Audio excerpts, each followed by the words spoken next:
Вака, таму состојбата е дека тие треба ќе поразговарам со нив за таа работа, но до 15 според моите информации додека се уште траат изборите, бидејќи имаме трети круг во една општина во Република Македонија, ние немаме право да менуваме директори, да назначуваме нови. До тој момент, после 15 ќе разговарам со секој од нив да видиме како и на кој начин тоа ќе го направиме. Јас верувам дека ќе наидеме на нормална, коректна комуникација од нивна страна, за да го поставиме тимот кој што во наредниот период ќе работи заедно со мене во општина Штип. Дали вие веќе имате избрано тим со кој што ќе работите? За ИСР и за Стипио?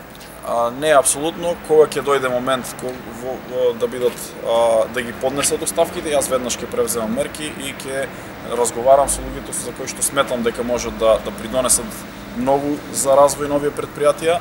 Имаме повеќе луѓе, но во моментот кога ќе се случи разрешувањето или оставките кои ќе ги добијам од страна на актуелните директори. Што е со директорите на образовните институции? Планирате ли смени нивни наскоро, како е законски регулирано? Да, нема исто така законскиот рок до 15 важи и за тие смени и за назначување на нови директори на тие институции. Јас нема да брзам апсолутно, но кога ќе помине 15, ќе седнам со секој од нив ќе разговарам, бидејќи и таму има училишни одбори кои што се задолжени за работата, за разрешувањето и назначувањето, ќе разговарам и после 15 ќе носиме одлуки. Немаме потреба да брзаме да ги разрешиме сите. Во исти момент ќе видиме каква е состојбата, некаде имат истечено мандат некои директори, таму ќе реагираме побрзо, таму каде што нема ќе седнеме и ќе видиме како ќе го решаваме проблемот.